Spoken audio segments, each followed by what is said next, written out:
तो राजधानी भोपाल से एक और बड़ी खबर आपको बता दें। मध्य प्रदेश में ब्यूरोक्रेसी पर लगाम लगाने को लेकर बड़ा फैसला किया गया है। विभागीय मंत्री की बिना अनुमति के अब कैबिनेट में कोई भी प्रस्ताव नहीं आएगा। बिना मंत्री की जानकारी के प्रस्ताव में बदलाव के मामलों से मंत्रियों में नाराजगी थी, जिसको लेकर ये बड़ा फैसला लिया गया है। अब बिना मंत्री की जानकारी के कोई भी प्रस्ताव नहीं आएगा। एमपी में ब्यूरोक्रेसी पर लगाम लगाने की बड़ी कवायद सरकार की।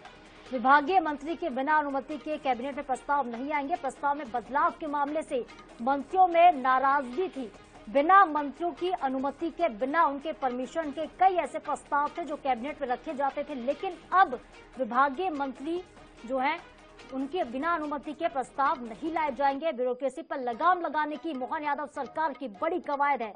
अब कैबिनेट में कोई भी प्रस्ताव विभागीय मंत्री की बिना परमिशन के नहीं आएगा। बिना मंत्री की जानकारी के प्रस्ताव में बदलाव के मामले सामने आ रहे थे, जिसके बाद ये बड़ा फैसला एमपी सरकार ने लिया है। तो सीएम डॉक्टर मोहन यादव ने अफसरों की मनमानी पर लगाम लगा दी है। मध्य प्रदेश की ब्यूरोक्रेसी में कुछ बड़े अफसरों को चेताया भी गया है कि कैबिनेट में अब जो भी प्रस्ताव लाए जाएंगे उनका अनुमोदन लिखित रूप से विभागीय मंत्रियों से लेना होगा। सिर्फ मौखिक रूप से बताने से काम नहीं चलेगा। और चलिए रुक करते हैं, इस खबर पर ज्यादा बातचीत करते हैं। हमारे साथ ब्यूरो प्रमुख भोपाल से अनुराग मालवीय लगातार बने हुए। अनुराग, ये साफ दो टूक लहजे में अफसरों को कह दिया गया कि अब मौखिक रूप से बताने से काम नहीं चलेगा, लिखित रूप से बताना होगा कोई प्रस्ताव आता है तो। क्या कुछ अपडेट है इस पूरी खबर पर, क्या जानकारी?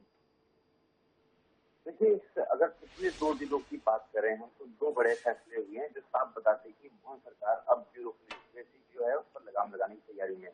पहला, जिला सरकार का अभी तक के जिस तरह से जो अधिकार क्षेत्र कलेक्टर के पास भी थे मध्य प्रदेश। 2 दिनों की बात करें हम तो 2 बड़े फैसले हुए हैं जो साफ बताते हैं कि मोहन सरकार अब ब्यूरोक्रेसी जो है उस पर लगाम लगाने की तैयारी में।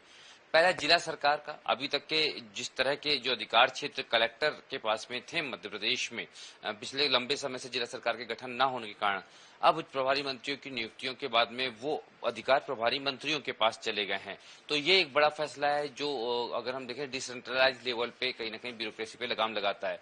लेकिन ऊपर एक और बहुत बड़ा फैसला लिया है मोहन सरकार ने, वो है कैबिनेट में आने वाले प्रस्ताव का अंतिम अनुमोदन विभागीय मंत्री से लिए जाने का। अभी ये होने लगा था पिछले, अगर हम देखें कुछ कैबिनेट्स में कई सारे ऐसे फैसले हुए कि जिस विभाग के ये फैसले थे, जिस विभाग के बदलाव थे, उसकी जानकारियां मंत्रियों को नहीं थी।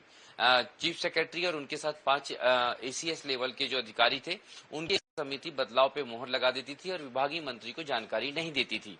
और इस बिना अनुमोदन के होने वाले प्रक्रिया में कई बार ऐसा होता था कि जो विभागीय मंत्री नहीं चाहते थे वो प्रस्ताव भी कैबिनेट में आ जाते थे। इसके कारण कभी कभी कैबिनेट में प्रस्ताव को पारित करने में तकनीकी दिक्कत आती थी और कभी कभी विभागीय मंत्रियों की मर्जी के बिना प्रस्ताव आ जाते थे। अब इस पूरी पर भी जो है लगाम लगा दी गई है।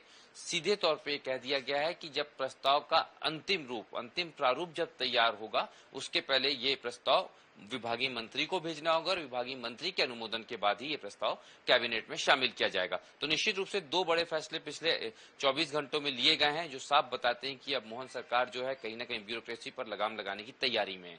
जी बिल्कुल अनुराग, ब्यूरोक्रेसी पर लगाम लगाने की तैयारी है और लगातार एक्शन भी ऐसे ब्यूरोक्रेट्स पर लिया जाता है एमपी में जो या तो जिनकी जबान फिसल जाती है या फिर जो कामकाज में कहीं ना कहीं पीछे रह जाते हैं या फिर काम में लापरवाही बरत रहे हैं, उन पर भी लगाम सरकार लगा रही। बहुत बहुत शुक्रिया हमारे साथ जुड़ने के लिए, आपका तमाम जानकारी के लिए। तो देखिए, मध्य प्रदेश में एक बड़ा फैसला लिया गया है।